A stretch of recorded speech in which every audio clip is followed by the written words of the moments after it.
Hello everyone, welcome to Government Women's Polytechnic College online video lectures. I am Dr. Charumitra Patil, Senior Lecturer from Department of Architecture and Interior Design. आज हम architectural graphics subject के अंदर हम graphical scale बनाना सीखेंगे कि graphical scale कैसे बनाई जाती है, ग्राफिकल स्केल क्यों बनाई जाती है, उसका यूज़ क्या है और ग्राफिकल स्केल कितने टाइप की होती हैं। तो हम पहले देखेंगे कि ग्राफिकल स्केल क्या होती हैं और हम क्यों बनाते हैं।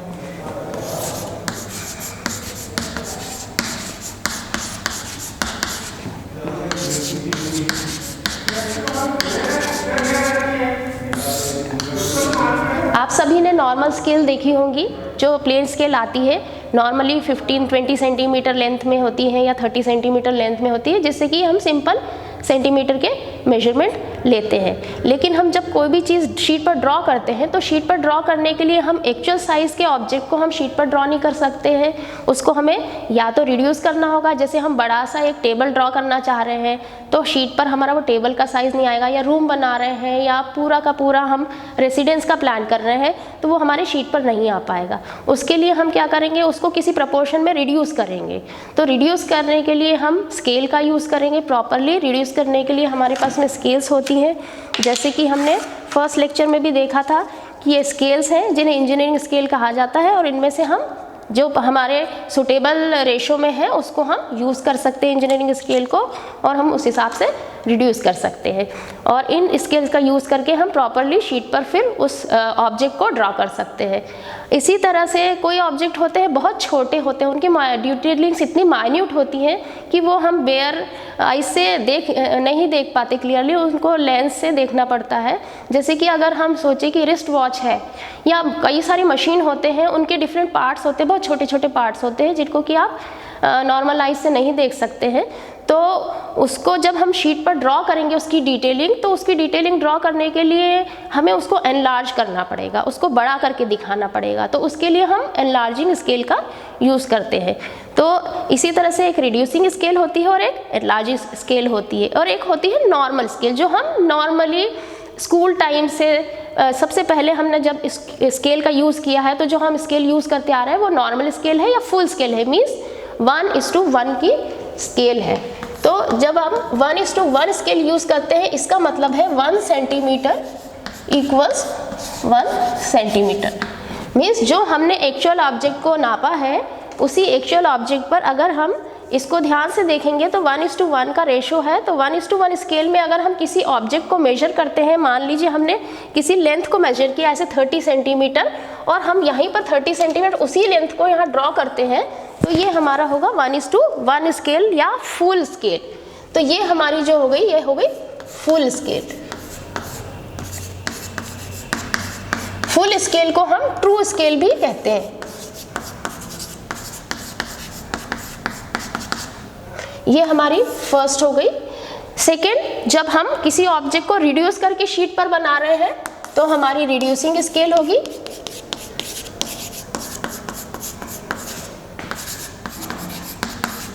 रिड्यूसिंग स्केल का रेशो क्या होगा आपका, जैसे हमने यहाँ पर बनाया था, ये था हमारा 1:1। रिड्यूसिंग स्केल में क्या होगा, इधर तो 1 रहेगा और राइट साइड में आपका रेशो 1 से फिगर जो होगा ज़्यादा होगा। 1:2 हो सकता है, 1:5 हो सकता है, 1:1000 हो सकता है, कुछ भी हो सकता है, लेकिन आपका यहाँ पर फिगर बड़ा फिगर होगा। इसका मतलब ये है, अगर हम 1:2 के केस में बोले तो ये 2 centimetres equals to 1 centimetre. Means actual में ऑब्जेक्ट की लेंथ जो है वो 2 सेंटीमीटर है और शीट पे आपने उसको 1 सेंटीमीटर बनाया है। इसी तरह से अगर हम 1:5 की बात करते हैं तो 1:5 में क्या होगा, 5 centimetres equals 1 centimetre. Means object की लेंथ 5 सेंटीमीटर है और उसको हम शीट पर जब बता रहे हैं तो शीट पर हम 1 सेंटीमीटर ड्रॉ कर रहे हैं। इसी तरह से हम 1:1000 या डिफरेंट रेशोज़ को ड्रॉ करते हैं शीट पर। 1:1000 के केस में 1000 सेंटीमीटर्स इक्वल्स टू 1 सेंटीमीटर। यहाँ पर हमें ये ध्यान ज़रूर रखना है कि जो ये रेशो है 1:2, 1:5, 1:10,000 या 1:1, जो भी रेशो है ये सेंटीमीटर यूनिट के लिए है। जो भी फिगर आपका सेकंड आपका आ रहा है राइट साइड में वो सेंटीमीटर के लिए है, तो यूनिट हमेशा जब भी हम स्केल ड्रॉ करते हैं तो स्केल में यूनिट हमारी जो चलेगी वो सेंटीमीटर में कन्वर्शन करना ज़रूरी है। अगर कोई भी यूनिट दी हुई है आपकी मीटर किलोमीटर, उसको हमको सेंटीमीटर में कन्वर्ट करना है। थर्ड आपकी जो है एनलार्जिंग स्केल।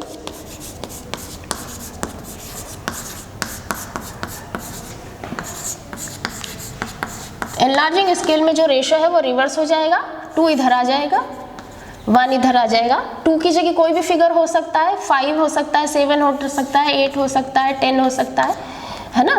जितना भी आपका रेशो है वो, इसका मीन्स ये है कि 1 centimetre equals to 2 centimetre, 1 centimetre equals to 2 centimetre. यहाँ पर है 1 centimetre equals 8 centimetre. Means object actual में साइज जो ऑब्जेक्ट का है, जो भी लेंथ है या साइड है वो 1 सेंटीमीटर की है और शीट पर उसको बड़ा करके 2 सेंटीमीटर में ड्रॉ किया है।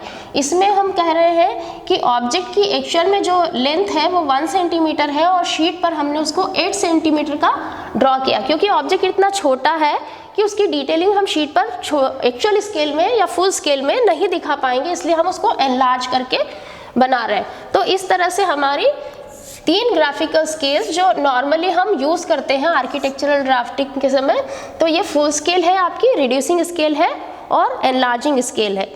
तो इन तीनों स्केल्स का हम नॉर्मली यूज़ करते हैं। अब ग्राफिकल स्केल थोड़ा सा हम बात करें कि ग्राफिकल स्केल क्या है। ये तो हमारी स्केल हो गई जब हम ड्रॉ कर रहे हैं शीट पर, लेकिन हम शीट पर स्केल भी ड्रॉ करते हैं। शीट पर स्केल हम क्यों ड्रॉ करते हैं कि यही स्केल जो आपकी ये स्केल बनी हुई है, इसी स्केल को हम शीट पर ड्रॉ करेंगे। और ग्राफिकल मीन्स लाइन फॉर्म में, जब भी हम लाइन फॉर्म में कोई चीज़ ड्रॉ करते हैं या पिक्चर फॉर्म में कोई चीज़ बनाते हैं वो ग्राफिकल हो गया। तो जब हमने शीट पर ये स्केल ड्रॉ की तो क्या मतलब है, हम शीट पर ड्रॉ की गई स्केल से मेजरमेंट नहीं ले सकते हैं, हमें तो एक्चुअल फिजिकल स्केल की ज़रूरत है मेजरमेंट लेने के लिए। तो क्या रीज़न है कि हम ग्राफिकल स्केल ड्रॉ कर रहे हैं शीट पर? इसका रीज़न ये है कि हर मटेरियल की श्रिंक होने की और एक्सपैंड होने की प्रॉपर्टी होती है। मटेरियल जब गर्मी होती है तो एक्सपैंड होता है और ठंडी होती है, सर्दियाँ होती है तो वो श्रिंक होता है या कॉन्ट्रैक्ट होता है। तो जब हम कोई ऑब्जेक्ट को हम शीट पर ड्रॉ कर रहे हैं तो शीट पर ड्रॉ करते समय हम क्या करते हैं कि किसी स्केल को हमने लिया, मान लीजिए हमने 1:2 स्केल लिया है। 1:2 क्या है, रेशो है, और ये रेशो रिप्रेजेंटेटिव फ्रैक्शन कहलाता है, RF। RF मीन्स रिप्रेजेंटेटिव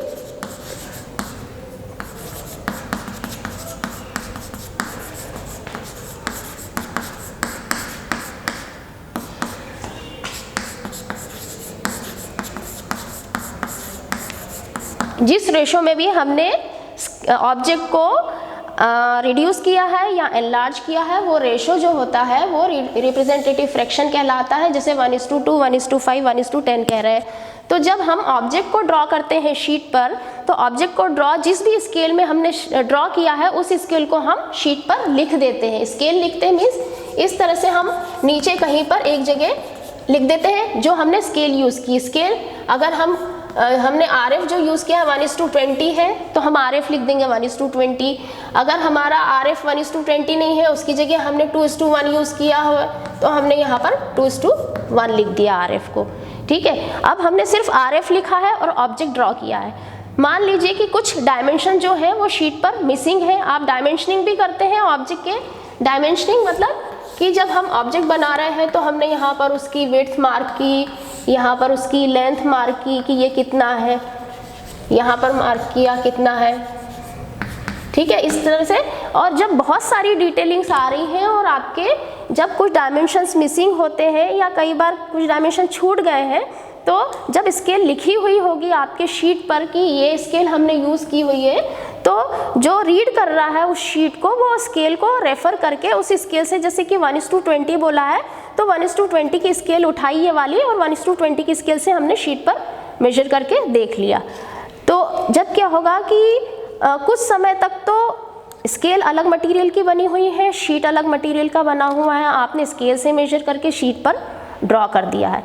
कुछ समय तक तो दोनों सेम उसका प्रॉपर्टी चेंज नहीं आएगी, लेकिन धीरे धीरे काफ़ी समय के बाद में उसमें चेंज आने लगते हैं। अगर हम चेंज की बात नहीं भी करें तो क्या होता है कि हम मेजर जो कर रहे हैं, मेजर करने से क्या हो रहा है कि हमारी एरर भी होती है मेजरमेंट की, कि हमने एक्यूरेट हर चीज़ को एक्यूरेट मेजर किया है या नहीं किया है।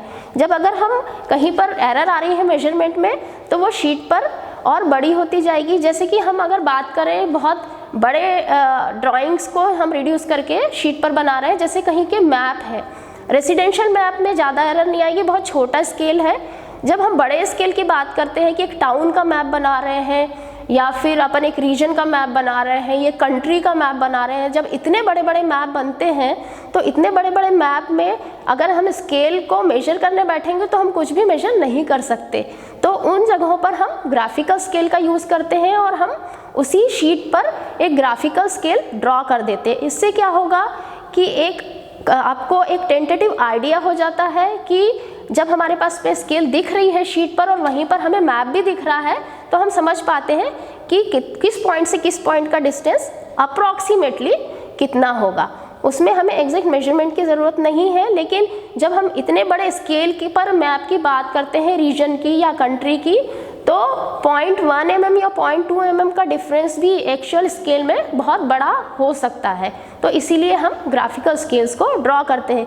आप सभी ने जैसे स्कूल में जब भी आपने ज्योग्राफिकल मैप्स वगैरह बनाए होंगे तो आपने परचेज भी किए होंगे तो हमेशा देखा होगा कि उस पर एक स्केल बनी हुई होती है। तो वही स्केल जो होती है आपकी ग्राफिकल स्केल होती है।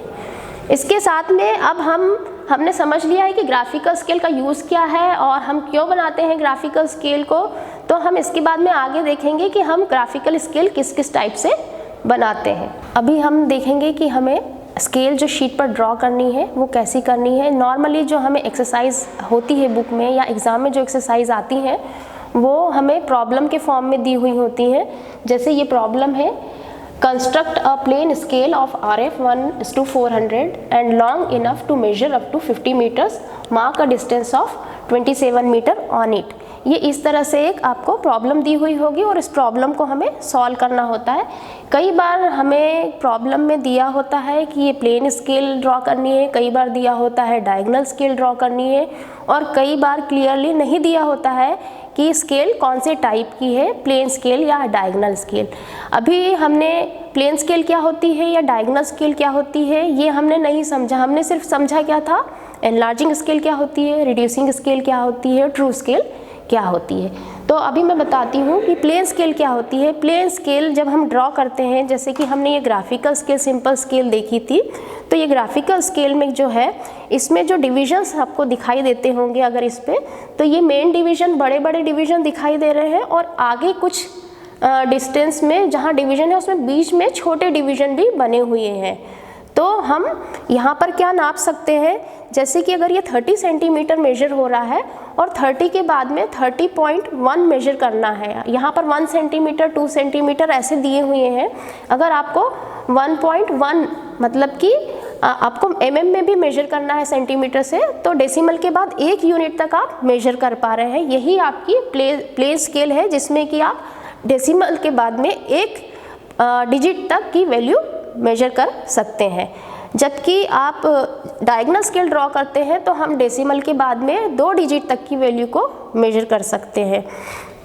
अगर हम डेसिमल की बात भी नहीं करते हैं और बड़ी यूनिट की बात कर रहे हैं, जैसे कि ये 27 मीटर है, मीन्स 20 भी है यहाँ पर 20 प्लस 7 है, तो यहाँ पर 2 यूनिट्स आ गए हैं, है ना, 2 वैल्यूज़ आ गए हैं 20 प्लस 7। तो यहाँ पर आपको प्लेन स्केल यूज़ कर सकते हैं। इसी की जगह अगर हमारे पास में 237 ऐसा फिगर होता तो इसको हम प्लेन स्केल में मेजर नहीं कर सकते थे, इसके लिए हमें डायगोनल स्केल ड्रॉ करनी पड़ती। अगर हम डेसिमल की बात करते हैं तो जैसे कि हमें 1.5 मीटर मेजर करना है तो हम प्लेन स्केल में मेजर कर पाएंगे, और 1.57 बोला जाता है तो हमें डायगोनल स्केल ड्रॉ करनी पड़ेगी। तो ये इस तरह से हम समझ सकते हैं कि हमें प्लेन स्केल कहाँ पर बनानी है और डायगोनल स्केल कहाँ पर ज़रूरत पड़ेगी। तो अब हम देखते हैं कि प्लेन स्केल कैसे बनाना है और ये प्रॉब्लम को हमें कैसे समझना है और कैसे सॉल्व करना है। तो जब भी हम प्रॉब्लम देखते हैं तो इसमें हमें कितनी वैल्यूज़ दी हुई है पहले ये देखना है। अब ये प्रॉब्लम में एक हमें दिया हुआ है RF 1:400। हमारे पास में हमें सबसे पहले लिख लेना है जो भी चीज़ें दी हुई है। RF दिया है 1:400।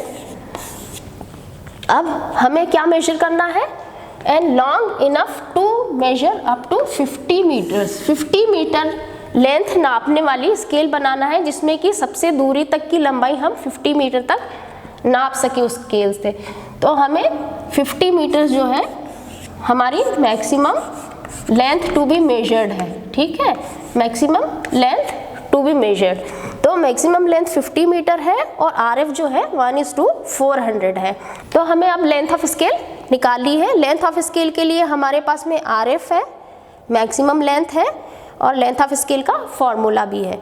तो RF हमको यहाँ से लेना है 1:400, मैक्सिमम लेंथ हमें लेना है 50 मीटर्स। यूनिट हमेशा हमको ध्यान में रखनी है, ये मीटर्स की है, 50 मीटर्स।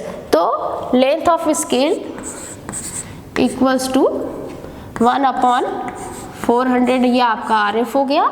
यहाँ पर हमने 50 मीटर्स की मैक्सिमम लेंथ टू भी मेजर रखी, लेकिन क्योंकि स्केल हमारी सेंटीमीटर में है इसलिए हमें जो मैक्सिमम लेंथ जिस भी यूनिट में दी है, यहाँ मीटर में दी है तो भी हमें सेंटीमीटर में करना है कन्वर्ट, अगर किलोमीटर में दी होगी तो भी सेंटीमीटर में कन्वर्ट करना है हमें। मीन्स मेट्रिक की कोई भी यूनिट है उसको आपको सेंटीमीटर में कन्वर्ट करना है, मिलीमीटर भी होगा तो भी सेंटीमीटर में कन्वर्ट करना है। तो जब हम 50 मीटर को कन्वर्ट करेंगे सेंटीमीटर में तो 1 मीटर इक्वल्स टू 100 सेंटीमीटर, तो हमने 100 का मल्टीप्लाई कर दिया। अब हम लेंथ ऑफ स्केल कैलकुलेट करेंगे तो हमारी 12.5 सेंटीमीटर हमारी, क्योंकि हमने सेंटीमीटर में कन्वर्ट कर लिया है तो लेंथ ऑफ स्केल हमारी जो होगी 12.5 सेंटीमीटर्स होगी। अब हमारे पास में लेंथ ऑफ स्केल आ गई है 12.5 सेंटीमीटर और हमें इसकी प्लेन स्केल ड्रॉ करनी है। तो हम सबसे पहले क्या करेंगे, नॉर्मल स्केल लेते हुए नॉर्मल स्केल से हम 12.5 सेंटीमीटर की एक लाइन ड्रॉ करेंगे। इस लाइन को हम थिकनेस देंगे 1 सेंटीमीटर की, और जैसे हमारी स्केल होती है इसी तरह से हम स्केल को यहाँ पर ड्रॉ करेंगे। ये हमारी लेंथ हो गई 12.5 सेंटीमीटर। इसके बीच में 2 लाइन हम पास पास और ड्रॉ करेंगे।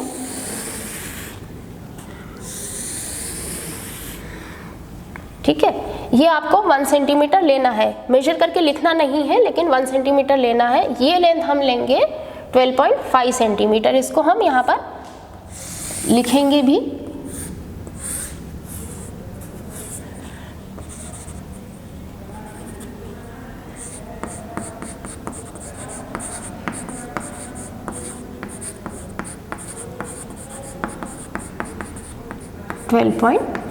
.5 सेंटीमीटर्स ये आ गई।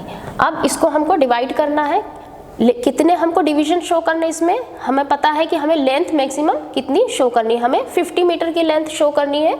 तो 50 मीटर की लेंथ के लिए ये जो हमारी एक्चुअल जो स्केल बन रही है वो लेंथ है 12.5 सेंटीमीटर। अब अगर हम बोले 12.5 सेंटीमीटर कितना होता है तो एक्चुअल स्केल में, आपकी ट्रू स्केल में 12.5 सेंटीमीटर इतना होगा। और इस लेंथ में अगर हम 1 मीटर के 50 डिवीजन करना चाहेंगे तो बहुत पास पास होंगे, इसलिए हम एक साथ 50 डिवीजन नहीं करेंगे, हम सिर्फ 10 डिवीजन करेंगे। तो 10 डिवीजन अगर हम करते हैं 50 मीटर पर, 50 मीटर के हम 10 डिवीजन करते हैं तो हमारा एक एक डिवीजन जो हो जाएगा वो 5 मीटर का हो जाएगा। ऐसे हम कर सकते हैं। दूसरा तरीका ये है कि हम 10 डिवीजन की जगह 50 मीटर के 5 डिवीजन करते हैं तो 10 मीटर का एक एक डिवीजन हो जाएगा। हम किसी भी तरह से बना सकते हैं, हमें बस ध्यान ये रखना है कि जो हमें वैल्यू मेजर करने के लिए दी हुई है, मेजर करने हमें कितना दिया, उसमें मार्क करने के लिए दिया है 27 मीटर्स हमें मार्क करना है। तो क्या हम इस तरह से डिवाइड करते हैं तो 27 मीटर मार्क कर पाएंगे, या इस तरह से डिवाइड करते हैं तो 27 मीटर मार्क कर पाएंगे। तो उतना बस हमें ध्यान रखना है, अदरवाइज हम दोनों तरह से ही इसको निकाल सकते हैं कि कैसे हमें डिवीजन करना है। अब अगर हमने सिर्फ 5 डिवीजन किए हैं तो 5 डिवीजन के लिए हमें क्या करना होगा, यहाँ पर एक रैंडमली किसी भी एंगल पर एक लाइन ड्रॉ करनी होगी। स्ट्रेट लाइन रहेगी, कर्व नहीं रह जाएगी, स्ट्रेट लाइन मार्क करेंगे, किसी भी एंगल पर ले सकते हैं। और किसी भी यूनिट में आप 5 इक्वल डिवीजन यहाँ पर मार्क करेंगे। चाहे तो हम डिवाइडर से ले सकते हैं, चाहे तो स्केल से भी मार्क कर सकते हैं। ये लेंथ कुछ भी हो सकती है, 1 सेंटीमीटर, 2 सेंटीमीटर या कुछ फ्रैक्शन में भी होगा तो कोई दिक्कत नहीं, लेकिन 5 इक्वल डिवीजन आपको करने हैं। अभी हम किस से कर रहे हैं, इस तरह से, मीन्स हमने यहाँ पर हमने ये वाले नहीं, हम इससे कर रहे हैं, हमने यहाँ पर 5 डिवीजन कर रहे हैं। ये 5 डिवीजन जो करेंगे 1 2 3 4 5, तो हमारा एक एक डिवीजन 10-10 मीटर का बनेगा। अब हम लास्ट वाला 5th जो पॉइंट है 1 2 3 4 5th पॉइंट को हम इसके एंड से स्ट्रेट लाइन में ज्वाइन करेंगे और इसी लाइन के पैरेलल हमें बाकी की लाइंस यहाँ पर ड्रॉ करनी है इस तरह से। जब हम यहाँ पर पैरेलल लाइंस ड्रॉ करेंगे सब, तो ये इस फर्स्ट वाली टॉप लाइन पर आकर के यहाँ पर कहीं ना कहीं इंटरसेक्ट करेंगी और जहाँ भी ये इंटरसेक्ट कर रही है वहाँ से हमको वर्टिकल लाइन ड्रॉ करनी है इस तरह से। तो ये हमने जो 5 डिवीजन किए थे 1 2 3 4 5, ये 5 डिवीजन हमारे बन गए हैं और हर डिवीजन हमारा क्या रिप्रेजेंट करता है, 10 मीटर। तो जब हम स्केल के यहाँ पर डायमेंशनिंग करेंगे तो स्केल की डायमेंशनिंग करते समय हमें यहाँ पर 0, हम फर्स्ट डिवीजन को छोड़ देते हैं, फर्स्ट डिवीजन के बाद में स्टार्ट करते हैं उसकी ग्रेडिंग 0 के बाद में कितना डिवीजन है, एक डिवीजन 10 मीटर का, तो यहाँ 10 20 30 40, यहाँ तक 40 मीटर हो गया और उसके बाद में 0 यहाँ था, तो यहाँ से अगेन हम 10 मीटर करते हैं। इसका रीजन मैं आपको बताती हूँ, यहाँ 10 मीटर आ गया और यहाँ पर 40 मीटर आ गया और बीच में है यहाँ पर 0, तो 0 एंड 40, ये 40 प्लस यहाँ पर 10 और 50 मीटर टोटल लेंथ हो गई हमारी, जो कि हमारे प्रॉब्लम में दी हुई थी कि 40 मीटर हमको लेंथ लेनी है। अब यहाँ पर हमें मार्क करना है 27, तो आप देखिए कि यहाँ से 0 से 10 ले लिया, 10 से 20 ले लिया, 20 के बाद में सीधे 30 का डिवीजन है, तो हमें जब 7 मीटर यहाँ पर नापना है तो हम कैसे नापेंगे, तो हमें जो फर्स्ट डिवीजन हमने इधर 10 का लिया था, इसमें अगेन हम 10 डिवीजन करेंगे, तभी हमें 1, क्योंकि ये 10 मीटर है और ये 40 मीटर है, तो जब ये एक डिवीजन जो है 10 मीटर का है तो अब इसमें हम 10 डिवीजन करेंगे तभी हमारा हर डिवीजन 1 मीटर का मिलेगा और तभी हम 7 मीटर मार्क कर पाएंगे। तो हम इसमें अगेन एक लाइन ड्रॉ करेंगे, इसमें हमें अब 10 डिवीजन मार्क करने हैं, 1 2 3 4 5 6 7 8 9 10। आप देखिए जितने ज़्यादा डिवीजन होंगे हम उतने 5-5 डिवीजन बनाएंगे, जितने कम डिवीजन है उसको थोड़ा हम दूर दूर बना सकते हैं, बस रहना इक्वल लेंथ के। इसको अगेन हम क्या करेंगे, अब हमारा पहले हमने फुल स्केल को 5 पार्ट में डिवाइड किया था, तो फर्स्ट जो पॉइंट था इसको हमने यहाँ एंड से ज्वाइन किया था। इस केस में इस लास्ट वाले पॉइंट को हम, क्योंकि हमें सिर्फ इतने पोर्शन को डिवाइड करना है 10 पार्ट में, तो हम इससे इसको ज्वाइन करेंगे। इसको ज्वाइन करने के बाद में अब जितने भी पॉइंट है हर पॉइंट से हमारी एक पैरेलल लाइन यहाँ पर जानी चाहिए ऐसी। ये पैरेलल लाइन कैसे ड्रॉ करते हैं मैं आपको शीट पर ड्राफ्ट करके बताऊंगी। तो इस तरह से जितने भी हमारे यहाँ 10 डिवीजन थे वो यहाँ पर आ जाएंगे।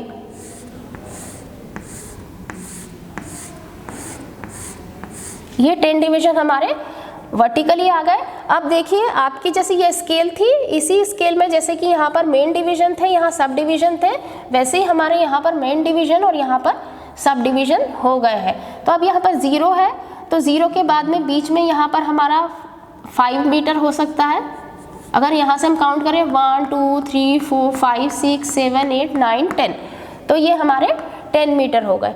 अब हमें 27 मीटर मार्क करने बोला है, तो हम इजीली यहाँ 0 से 20 इधर मार्क करेंगे। ये हमारा 20 आ रहा था, तो 0 से 20 को हमने यहाँ से ऊपर प्रोजेक्ट किया और यहाँ से 7, 5 के बाद में 2 और डिवीजन ले लिए हमने, इसको हमने प्रोजेक्ट किया और यहाँ पर हमने मार्क कर दिया कि ये जो डिस्टेंस है ये हमारा 27 मीटर का है। तो हमने 27 मीटर इस पर मार्क कर लिया है और ये हमारी स्केल बन गई है। अब इसको हम थोड़ा सा प्रेजेंटेशन इम्प्रूव करने के लिए ऑल्टरनेट को हम इसको फिल कर लेते हैं। यहाँ पर हम फिल कर लेते हैं, इसमें भी हम ऑल्टरनेट को यहाँ पर फिल कर सकते हैं ताकि इजीली रीड करने में इजी होता है। नीचे वाले को अपोजिट वालों को फिल करके, तो इस तरह से हमारी ये स्केल बन जाएगी। ये हमारी प्लेन स्केल हो गई। इसमें हम 2 डिजिट तक की वैल्यू को रीड कर सकते हैं, जैसे 20 + 7 27 2 डिजिट की वैल्यू थी, तो हम यहाँ पर रीड कर सकते हैं। अभी मैंने आपको बताया ये प्रॉब्लम को सॉल्व करना जिसमें कि हमने 5 डिवीजन किए थे। अब इसी को अगर हम 10 डिवीजन करते हैं तो 10 डिवीजन के केस में ये स्केल कैसी ड्रॉ होगी ये भी हम थोड़ा सा देख लेते हैं। दोनों तरह से हम इसको सॉल्व कर सकते थे। इसमें क्या करेंगे, हम सेम वही लेंथ है 12.5 सेंटीमीटर की लेंथ हमने ले ली, ऊपर हम 5 की जगह 10 डिवीजन करेंगे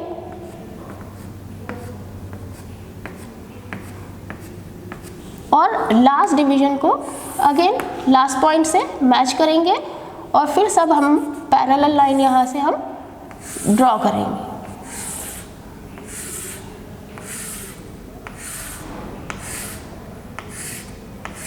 इस तरह से तो हमारे 10 डिवीजन यहाँ बन जाएंगे।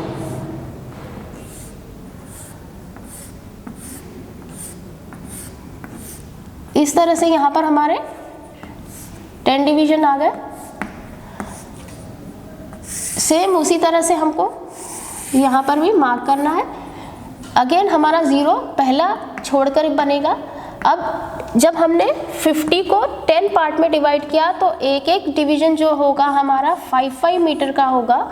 तो यहाँ पर क्या होगा 5, 10, 15, 20, 25, 30, 35, 40 और 45। लास्ट में हमारा क्या आया 45। जबकि हमें टोटल लेंथ 50 मीटर है तो यहाँ पर अगेन हमारे पास में 5 मीटर होगा। तो 45 + 5 50 मीटर की हमारी स्केल ड्रॉ हो गई। अब जो हमारा एक डिवीजन है 5 मीटर का है। नीचे हमारा एक डिवीजन जो था बड़ा वाला डिवीजन जो था मेन डिवीजन वो 10 मीटर का था। तो हमने इसमें 10 पार्ट किए थे 1 मीटर में कन्वर्ट करने के लिए। यहाँ क्योंकि हमारा डिवीजन 5 मीटर का है तो हमें सिर्फ इसमें 5 डिवीजन करने की ज़रूरत है 1 मीटर कन्वर्ट करने के लिए। तो हम यहाँ पर सिर्फ 5 डिवीजन करेंगे और इस तरह से हम इसको अगेन पैरेलल लाइन ड्रॉ करके इसमें 5 डिवीजन मार्क कर देंगे। सेम उसी तरह से हमने ऑल्टरनेट को यहाँ पर फिल कर दिया। अब यहाँ पर अगेन 27 मीटर हमें रीड करना है तो ये 20 मीटर यहाँ हो गया है। 20 के बाद में 25 मीटर यहाँ हो जाएगा। 25 क्योंकि 5 के डिवीजन है और 2 मीटर हम 0 से क्योंकि 1 2 3 4 5 2 हम यहाँ से ले सकते हैं। तो यहाँ से 25 ले लिया हमने और ये जो हमारा डिस्टेंस हो जाएगा ये हमारा डिस्टेंस हो जाएगा 27 मीटर्स का। तो इस तरह से हम प्लेन स्केल को ड्रॉ कर सकते हैं। अभी हमने देखा कि हमें स्केल को कैसे ड्रॉ करना है, ग्राफिकल स्केल और प्लेन स्केल हमें कैसे ड्रॉ करनी है। अब हम देखेंगे कि प्लेन स्केल को हम शीट पर कैसे ड्राफ्ट करते हैं। अभी हमने सिर्फ ड्रॉ करना सीखा है, अब हम ड्राफ्ट करना सीखेंगे कि शीट पर हमें कैसे इसको ड्राफ्ट करना है। हम शीट पर जब भी प्रॉब्लम को सॉल्व करेंगे पहले हमें प्रॉब्लम को लिखना है। इसमें 3 mm की लाइंस आप ड्रॉ करेंगे। एक लेफ्ट में एक गाइडलाइन लाइट सी ड्रॉ करेंगे और वहीं से आप 3 mm के आप लाइंस ड्रॉ करेंगे। बीच में आप 5 mm तक का गैप रखिए और इसमें हमको पूरी प्रॉब्लम को नोट डाउन करना है। नोट डाउन करने के बाद में फिर हम थोड़ा सा गैप छोड़ के क्या क्या हमें गिवन है प्रॉब्लम में वो हम नीचे फिर 3 mm में या थोड़ा बड़ा भी ले सकते 5 mm तक में आप लिखेंगे। जैसे RF हमें दिया हुआ था 1:400 तो हमने नोट डाउन कर लिया। फिर maximum length to be measured is 50 metre तो हमने 50 मीटर लेकर के वहीं पर उसको सेंटीमीटर में कन्वर्ट भी कर दिया है साथ में। देन हम फॉर्मूला लिखेंगे लेंथ ऑफ स्केल कैलकुलेट करने का, इसमें length of scale equals to RF multiplied by maximum length to be measured. इसमें फिर वैल्यूज़ पुट करेंगे। RF रख दिया हमने 1:400 1/400 और लेंथ रख दी हमने सेंटीमीटर में जो कन्वर्ट की थी 5000 सेंटीमीटर्स। फॉर्मूला से कैलकुलेट करके हम यहाँ पर लेंथ जो भी स्केल की आई है विथ यूनिट, क्योंकि हमने सेंटीमीटर में कन्वर्ट किया था तो हमारी सेंटीमीटर में लेंथ आ गई है। अब हमें स्केल को ड्राफ्ट करना है शीट पर तो हम 12.5 सेंटीमीटर की लाइन ड्रॉ करेंगे। सबसे पहले हम थोड़ा सा ऊपर और नीचे गैप छोड़ेंगे ताकि हमें जब डिवीजन बनाने होंगे डायगोनल लाइन से तो स्पेस रहे। एक लाइट लाइन ड्रॉ करेंगे विदाउट मेजरिंग। हमने लाइट सी एक लाइन ड्रॉ करी और उस लाइन पर हम पहले 12.5 सेंटीमीटर मेजर करेंगे। हम किसी भी नॉर्मल स्केल से मेजर कर सकते हैं 12.5 सेंटीमीटर। अब हमारी जो लेंथ ऑफ स्केल आई है वो 12.5 सेंटीमीटर आई है। इसको हम एक पहले लाइट लाइन ड्रॉ करके उसके ऊपर 12.5 सेंटीमीटर हमने डिस्टेंस मार्क कर लिया। इसको आपको ऐसे 12.5 नॉर्मल स्केल से मार्क करना है। सिर्फ 12.5 सेंटीमीटर जो है उस लाइन को आपको डार्क करना है। ये हमने इसको डार्क कर लिया। अब इसको हमने 1 सेंटीमीटर की थिकनेस देनी है। तो पहले लाइट लाइन ड्रॉ करने के बाद में हम 1 सेंटीमीटर इसको मार्क कर लेंगे और दोनों साइड से हम पहले लाइट लाइन ड्रॉ करेंगे, देन उसको हम डार्क कर देंगे। पेंसिल हमेशा रोटेट करते हुए मूव करनी है ताकि आपकी लाइन की थिकनेस वेरी ना करे। इस तरह से हमने देखिए ये 12.5 सेंटीमीटर लेंथ ले ली है स्केल की और हमने 1 सेंटीमीटर उसकी हाइट लेते हुए एक स्केल ड्रॉ कर ली है। इसके बीच में हमें 2 लाइंस और बनानी है पास पास। कोई मेजरमेंट नहीं है, अंदाजे से हमें लेना है।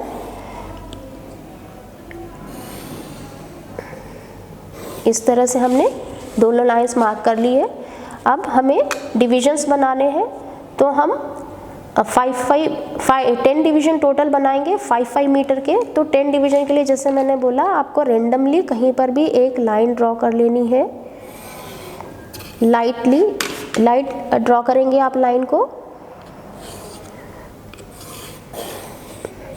और उस पर हम 10 डिवीजन मार्क करेंगे। चाहे तो आप डिवाइडर से मार्क कर सकते हैं, चाहे तो नॉर्मल स्केल से भी मार्क कर सकते हैं।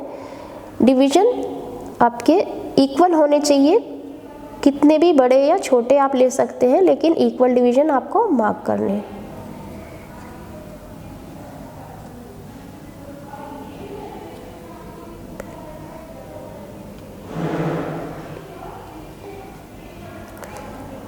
इस तरह से हमने 10 डिवीजन मार्क कर लिए। अब लास्ट वाला जो पॉइंट आया हमारा उसको हम एंड पर, स्केल के एंड पर रखेंगे और एक लाइन ड्रॉ करेंगे।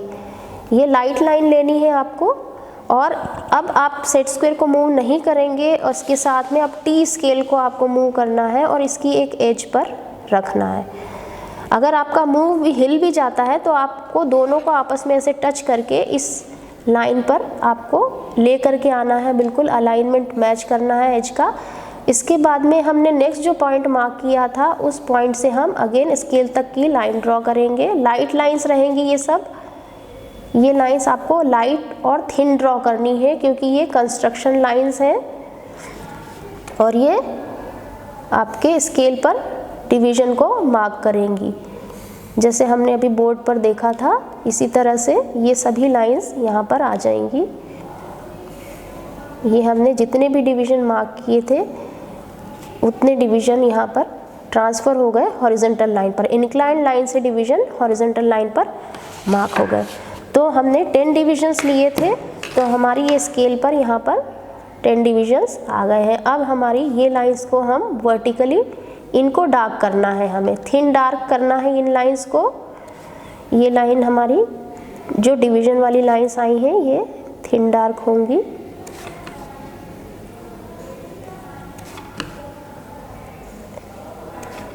अभी मुझे जो लाइट मिल रही है नेचुरल लाइट वो मेरे राइट से आ रही है, इसीलिए मैं राइट टू लेफ़्ट मूव कर रही हूँ सेट स्क्वायर। नॉर्मली लाइट जो मिलती है हमें लेफ़्ट से लेनी चाहिए तो लेफ़्ट टू राइट हम मूव करते हैं। ये हमारे 1 2 3 4 5 6 7 8 9 10 डिवीज़न हो गए। तो हर डिवीज़न हमारा जो है यहाँ पर 5 मीटर का हो गया है।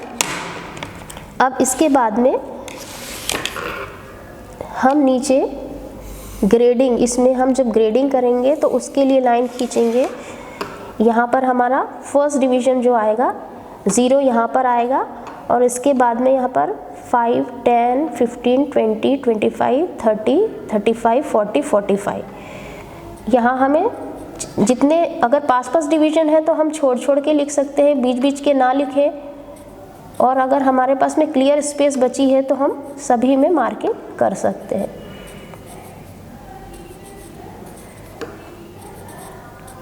जो भी चीज़ लिखेंगे हम गाइडलाइन ड्रॉ करके ही लिखेंगे। यूनिट हमेशा लिखना है एंड में, मीटर है 45 मीटर, और अगेन इस साइड जब हम आएंगे तो 0 से 5 मीटर। अब 5 मीटर की डिवीज़न है लेकिन 1 मीटर की डिवीज़न नहीं है, तो अब इसमें हम 1 मीटर की डिवीज़न फर्स्ट डिवीज़न में करेंगे। इसके लिए हम चाहे तो ऊपर भी फिर से लाइन, एक और लाइन ड्रॉ कर सकते हैं, और नहीं तो हम नीचे लाइन ड्रॉ कर लेंगे और इस पर 5 डिवीज़न, इक्वल डिवीज़न मार्क करेंगे। यहाँ पर मैं 5 mm के ले रही हूँ।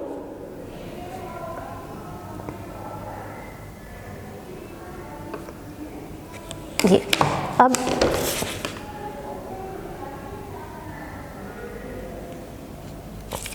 अगेन सेम करना है, हमें प्रोसेस वही फॉलो करनी है। फर्स्ट वाले पॉइंट को इसके एंड पॉइंट से मिलाना है, लाइट थिन लाइन लेनी है, फिर मूव करते जाना है हर पॉइंट पर, थिन लाइट लाइन लेनी है आपको, और इस तरह से 5 डिवीज़न जो है हमारे फर्स्ट डिवीज़न में बन गए। अब इनको डार्क थिन करनी है, क्योंकि स्केल जो हमारी है रेक्टेंगुलर बॉक्स के अंदर ही पूरी स्केल बनी हुई है। ये हमारी कंप्लीट स्केल है। इसको हम डार्क करेंगे, आउटर वाले को इसको डार्क करेंगे, आउटर हम पूरा इसको डार्क कर लेंगे।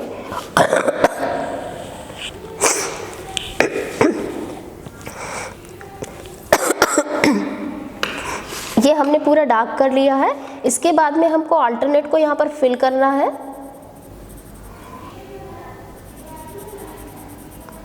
यहाँ हम अल्टरनेट को फिल करेंगे।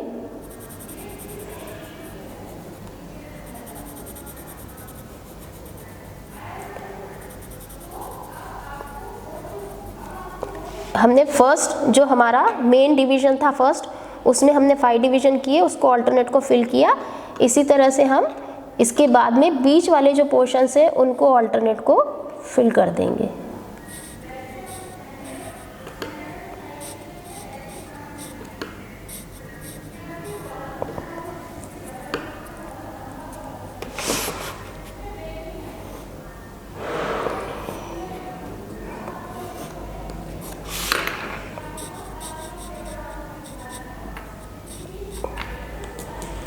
अब हमने यहाँ पर ग्रेडिंग भी कर दी है। अब हमें मार्क करना है 27 मीटर लेंथ, तो हमारा 25 मीटर से हम लाइट लाइन प्रोजेक्ट करेंगे, और यहाँ से 0 के बाद में लेफ़्ट से 2 मीटर लेंगे, क्योंकि यहाँ 5 है तो 1 2 3 4 5, तो 2 मीटर्स को हम यहाँ से लेंगे, और यहाँ पर हम उसका डिस्टेंस मार्क करेंगे। लाइट लाइन गाइडलाइंस लेंगे और हम इसके बीच में इसका डिस्टेंस मार्क करेंगे। थिन लाइन रहेगी, डायमेंशन लाइन हमेशा थिन लाइन होनी चाहिए।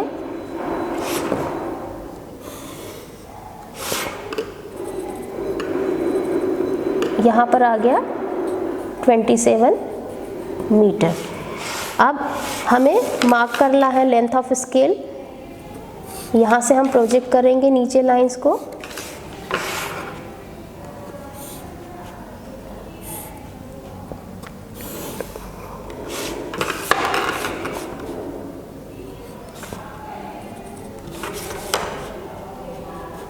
डायमेंशन लाइन मार्क करेंगे और यहाँ पर लिखेंगे लेंथ ऑफ स्केल 12.5 सेंटीमीटर। तो इस तरह से आपकी प्लेन स्केल कंप्लीट हो गई है। हमें जो डायमेंशन मार्क करना था 27 मीटर वो भी हमने मार्क कर दिया है, लेंथ ऑफ स्केल भी मार्क कर दी है। मैक्सिमम 50 मीटर रीड करने बोला था, तो यहाँ से 45 मीटर और यहाँ से 5 मीटर हम इस पर स्केल पर मेजर कर पा रहे हैं। तो ये आपकी प्लेन स्केल हो गई है, और इस तरह से हमें प्लेन स्केल को ड्राफ्ट करना है। Thank you.